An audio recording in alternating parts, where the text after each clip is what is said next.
Argop TV presenta.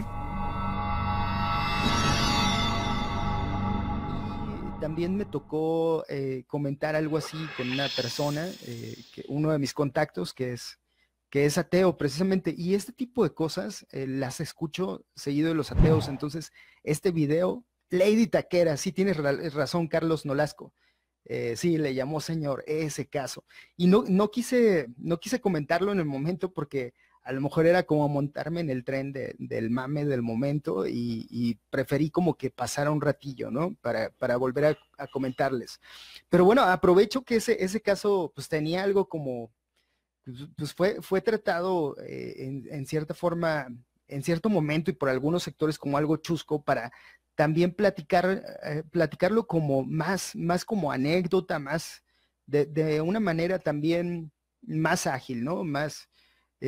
A mí se me ocurre hablar de una anécdota mitad ficción, mitad verídica, porque me parece que este tipo de cosas son bastante comunes, ya sea lo que le pasó a Lady Taquera, pero también esto sucede cuando vamos al médico o en la farmacia, donde uno lo menos que quiere, en el caso del médico, pongamos ese caso aquí, lo que menos quiere es que se enteren de que o cuando uno va a la farmacia, lo menos que quiere es que se enteren de que va a ir con su novia al hotel, o si va al médico, de que tiene, no sé, hemorroides, por ejemplo. En cada caso, lo que uno espera es un poco de discreción, aunque eso sea natural y a los demás tenga que darles igual lo que pase detrás de una puerta cerrada o de un pantalón, según sea el caso. Y como este caso a estas alturas del partido ya no debería ponerse a debate, ya estamos 18 años, no uno, ni dos, ni tres, 18 años más allá del año 2000, y se supone que deberíamos haber superado este tema.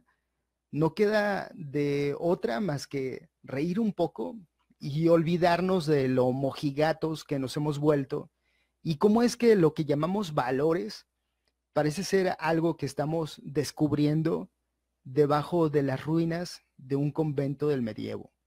Uno debe ser respetuoso con todos. Si tienes duda, pregunta su condición y cómo quiere ser tratada, dice Carlos Nolasco. Pues precisamente ese es el asunto. Nada hemos aprendido de la historia, donde dictar leyes o reglas morales de acuerdo a prejuicios no nos llevó a nada bueno. Ahora se nos presentan como formas de expresión justificadas por filosofías vanguardistas, pero no dejan de ser las mismas y ya demostradas miserias de la retórica humana. Parece que nada hemos aprendido de los excesos cometidos por la intolerante ley Sharia, la brutal maquinaria puesta en marcha en contra de quienes no pensaban igual durante la época de la Inquisición, o los crímenes de los nazis o los Jemeres Rojos. La historia está ahí para demostrarnos que no es la libertad de expresión o la libertad sexual la que lleva a una sociedad a su fin, sino todo lo contrario. Algo parecido sucede con el ateísmo. Los Jemeres Rojos no eran creyentes, tampoco los comunistas de la Unión Soviética, y no basta con ser o no religioso para dejar de depender de ideas que sobradamente han probado ser nocivas. Pero creo que comencé por la mitad y no he explicado todavía cuál era la anécdota que tenía que contar. Cuando llegas a la consulta del médico, pongamos que en el Seguro Social, donde ya sabemos que la gente es bien simpática y amable, no falta el asistente que, en contra del sentido común, te pregunta tu nombre y luego el motivo de la visita. Si no hay gente, pues no hay mayor problema, pero si llegas a consulta y la sala está llena de gente, la situación es distinta. También depende del problema. No es lo mismo ir por un dolor de garganta que por un problema en los genitales, ¿estamos de acuerdo? Y si la asistente te pide que seas más puntual, con toda la pena del mundo, pero tendrás que decir que tienes un problema ahí. Si la señorita se da por bien servida, ahí quedará el asunto y tú te irás a sentar sintiendo a lo mejor las miradas en la nuca, eso en el mejor de los casos. con un poco de mala suerte alguien soltará alguna risilla y tú te comerás el orgullo y tomarás asiento para esperar tu turno mientras, no sé, miras al techo. Pero si las cosas no salen así, será porque la recepcionista te habrá dicho que hay niños ahí y también mujeres. Tú, mientras la vas a escuchar regañarte y seguirás teniendo esa sensación extraña. Seguramente vas a perder la paciencia y en un arranque de ira, tal vez vas a salir del lugar y a entrar otra vez. Vas a sonreír y a saludar con cortesía fingida para que ella haga una de esas horribles muecas que supondrás que es el mejor intento que hizo ese día para regalar una sonrisa. A lo mejor te va a preguntar, diga, y tú le dirás que tienes un problemita, pero ahora le vas a decir que con el oído. Pero ya sabes cómo son esas personas que no se quedan calladas por nada en el mundo, así que te preguntarán qué es lo que te sucede en el oído. Y en ese caso, en ese estúpido caso, te vendría bien decir que te arde al orinar. Pero ¿por qué te cuento esto? ¿Por qué les cuento esto? Porque tú que me estás viendo y que piensas, ¿por qué deberíamos seguirle el juego a un hombre con vestido y darle como identidad un género que no le corresponde?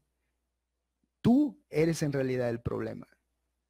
Eres la asistente del médico que insiste en que le informen por qué, aunque no sea de su incumbencia. Y te voy a explicar por qué. Sucede que todos, morenos o blancos, ricos o pobres, altos o bajitos, tenemos los mismos derechos por el simple y sencillo hecho de que somos seres humanos.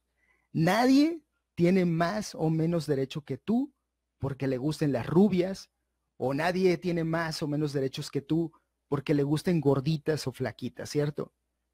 Y sería ridículo que alguien te dijera lo mismo.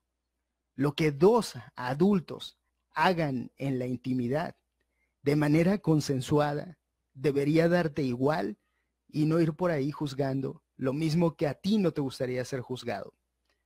Porque es típico en esta postura que cuando se está en contra de reconocer los derechos de transgéneros, transexuales o travestis, se use como argumento: yo no odio a los gays, pero que sean afeminados o se vistan como mujer me parece el colmo.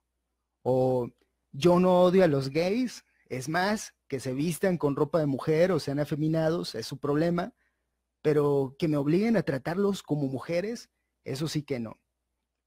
Y es más, conozco ateos de moral cristiana, sí, porque los hay, que no nos sorprenda. Hay miles de ateos de moral cristiana. Es más, me atrevo a decir que los ateos de esta clase son más que los ateos que no siguen esta corriente. Suelen llegar todavía más lejos y opinar que no odian a los gays, pero que se vistan como mujer es un exceso y que llamarlos como mujer es como seguirles el juego a los religiosos y hablar de Dios como si existiera para que no se sientan mal. Desmontemos primero esa idea. A la religión se llega por fe. La homosexualidad no es una fe. La homosexualidad es un hecho, les guste o no. Y crean o no crean en ella, seguirá existiendo. Esta postura por parte de un ateo es ilógica y todavía más insultante que la de un creyente. El creyente pudo nacer pensando que discriminar es correcto. En cambio, un ateo tuvo una de dos opciones: o suponer sin evidencia que la homosexualidad no existe, o racionalizar su prejuicio para convencerse de que la homosexualidad no existe. Como dijera César en la obra de Shakespeare cuando lo asesinaban y vio también a Bruto: tú también, Bruto. Algún ateo me comentaba que le horrorizaba el asunto porque venía de la ideología de género, la idea de que existe una especie de dogma que intenta negar las diferencias naturales entre hombres y mujeres. Hablemos un poco de la ideología de género. Y en especial hablemos de esto como ateos. Y perdón, porque en este punto quiero ser más enérgicos, más enérgico al ser los ateos mis pares. La ideología de género no existía hasta que los grupos en contra de los homosexuales la inventaron. La homosexualidad no es una ideología. La homosexualidad es una orientación sexual tan cierta como que quienes ven y entienden este video son humanos. La ideología de género no es algo que sigan los homosexuales, travestis o cualquier otra forma en que se llame a quien se siente identificado con estas clasificaciones. Su concepto fue inventado por el Vaticano, mis estupendos ateos, y puede seguirse fácilmente el paso a esto. Como en otras ocasiones, como en mucho de lo que llaman libre pensamiento, que tampoco lo es, sus ideas tienen fuertes raíces cristianas. Dice por acá Jacobo Sánchez, yo tengo una amiga que es casada con otra mujer y sí es muy feliz y todo, pero no acepta ni ateísmo.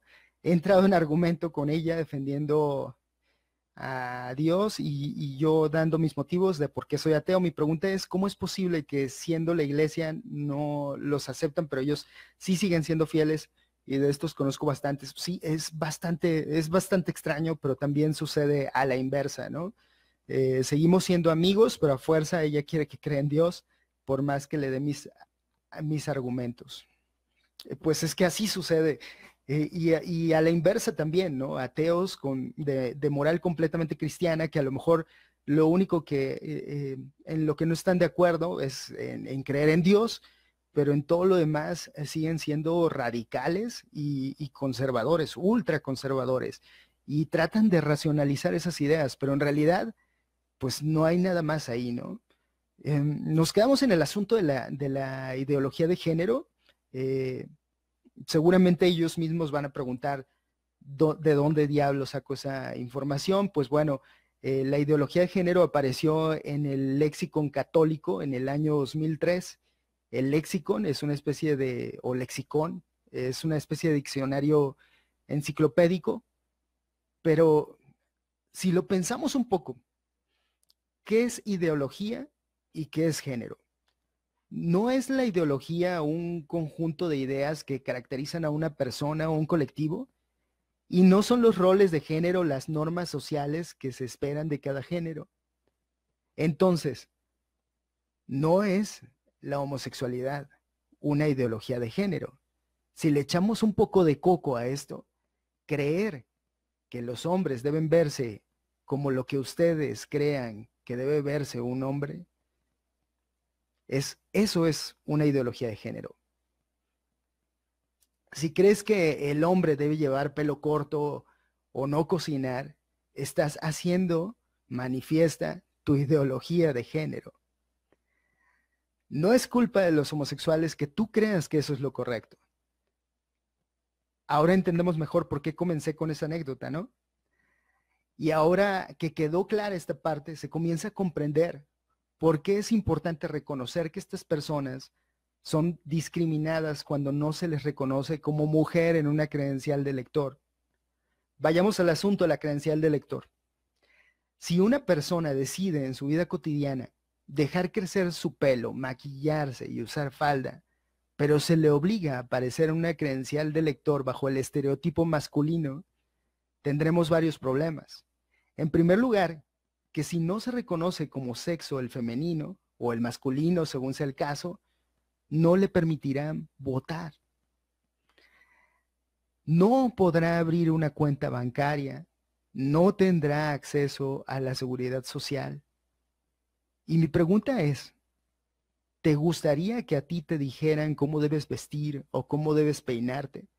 No. Y si por esa razón te dijeran que debes tener menos derechos que quienes sí aceptan que les digan cómo vestir o cómo peinarse, muy seguramente tú protestarías. Todos somos objetivos de algún tipo de discriminación. Todos. Quizá te sientas seguro ahora, no quiere decir que no puedas llegar a vivirla. Y estoy seguro de que entonces no te va a gustar. Detrás de esto hay cobardía, porque se escudan detrás de los gustos de la gran mayoría. A nadie se le debe negar un derecho. Por esa razón se hace indispensable entenderlo. Pero comencé estos dos videos diciendo que todo esto me parece una cuestión social y aprovecho para decir que también me parece transitoria. La sexualidad humana, me decía alguna vez Miguel Nadal de Atheist Republic, es más bien un espectro. Y tiene razón, parte de ese espectro es lo que ahora llamamos homosexualidad. Es más visible y más obvia. Pero no me parece muy diferente decir algo tan simple como me gustan las gorditas.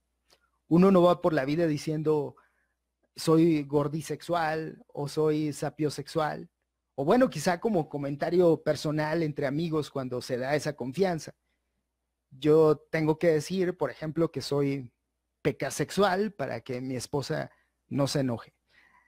Pero es necesaria esa identidad, lesbiana, travesti, bisexual, homosexual, porque tienen que luchar por sus derechos.